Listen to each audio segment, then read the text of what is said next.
Ingomiu, tono motuo mami, kakak mami, ano hainggu. Assalamualaikum warahmatullahi wabarakatuh. Tamunggu, Rayhan Ar-Rahman, Arii, SDIT Widatul Ummah Kolaka. Inggoni, Neino, Wonggo, Mubasa, Obuku, Kongga Aha. Asal usul Sungai Lame Kongga. Ditulis oleh Ibu Sri Elita Sari. Diterbitkan oleh Universitas Halu Oleo Press. Pada zaman dahulu ada sebuah negeri bernama Unenapo. Ketentraman dan kenyamanan rakyat negeri itu terganggu. Seekor burung raksasa hidup di pegunungan Watu Kila. Burung buas itu kerap mendatangi ladang, membakan habis tanaman, bahkan ternak milik warga. Jika bukan ternak, manusialah yang dimangsa. Orang-orang menyebutnya burung kongga. Keadaan itu membuat rakyat Unenapo dirundung ketakutan. Keselamatan hidup mereka benar-benar dipertaruhkan. Di negeri itu tinggallah Wasasi, perempuan sakti mandraguna. Ia mendapat laporan dari salah seorang Tono Motuo. Tetua adat itu menceritakan apa yang dialami penduduk. Mendengar laporan itu, Wasasi segera bertindak. Dengan kesaktiannya, ia memanggil Tono Motuo lain. Wasasi menabuh tawa-tawano, gong sakti miliknya. Ting, ting, ting. Bunyi gong terdengar sampai Opito Wonua, 7 wilayah di negeri Unenapo. Gong itu pertanda panggilan untuk semua Tono Motuo. Itu berarti ada sesuatu yang penting dan genting.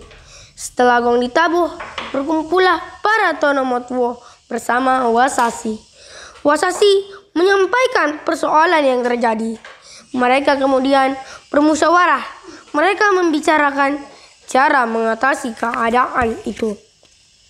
Sebelumnya, Wasasi pernah bertemu dengan 2 orang bersaudara atau dewa yang turun dari kayangan. 2 orang bersaudara itu turun menggunakan sarung sakti, Toloa Sarungga, sebagai kendaraan. Keduanya adalah manusia keturunan Dewa Sangia. Sang adik adalah laki-laki bernama Larum Balangi. Kakak perempuannya bernama Wekoila. Mereka berdua turun di atas sebuah bukit yang berada di tengah hutan. Bukit itu dikenal dengan nama Bukit Kolumba. Wasasi sangat yakin bila Larum Balangi adalah orang yang dapat membantu masalah negeri mereka. Mereka harus menemui Larum Balangi. Itulah hasil musyawarah antara Wasasi dan para Tono Motuo. Alangkah terkejutnya mereka. Ternyata di tempat turun Larum Balangi dan kakaknya itu terdapat istana.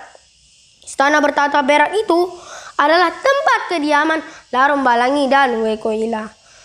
Wasasi ditunjuk sebagai Soromondo, juru bicara. Ia mengutarakan maksud kedatangan mereka kepada Larum Balangi. Wasasi pun berkata, "Kami sudah tidak tahu lagi apa yang harus kami lakukan. Lama-kelamaan bukan hanya ladang dan ternak yang habis dimakan, kami pun akan habis dimangsa Kongga." Larum Balangi menyampaikan cara mengatasi persoalan itu. Mereka sepakat membuat jebakan untuk menangkap burung pemangsa. Dipimpin Larum Balangi, Wasasi dan para Tono Motuo mengumpulkan rakyat Unenapo. Seluruh warga bekerja sama membuat alat penjebak. Setiap orang membuat osungga, bambu runcing. Di ujung bambu itu ditempelkan racun yang mematikan. Ribuan bambu runcing itu akan ditancapkan secara melingkar di sebuah padang luas. Lingkaran itu membentuk kurangan raksasa. Ujung bambu yang mengarah ke atas, di tengah-tengah lingkaran itu akan diletakkan umpan. Kita Kita perlu seorang manusia dan seekor kerbau. Itulah yang akan menarik perhatian Kongga, kata Larung Balangi. Kerbau mungkin bukan masalah. Kira-kira siapa orang yang mau mendampingi kerbau? Suasana menjadi hening mendengar pertanyaan Larung Balangi. Tidak ada seorang pun yang mau menjadi umpan.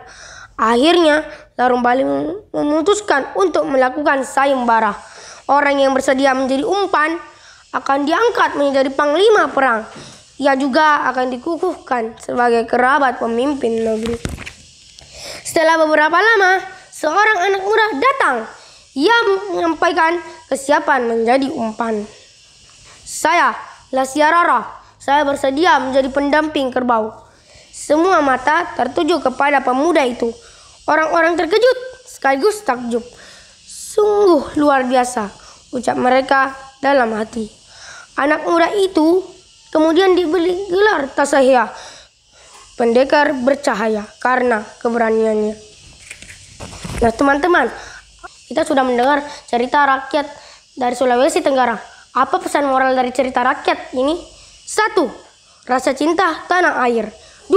Berani membela kebenaran. 3. Sifat rendah hati, jujur, dan amanah. 4. Musyawarah sebelum mengambil keputusan. 5. Bergotong royong dalam menyelesaikan masalah. Dan 6. Menjaga persatuan dan kesatuan. Demikian cerita rakyat dari Sulawesi Tenggara. Wassalamualaikum warahmatullahi wabarakatuh.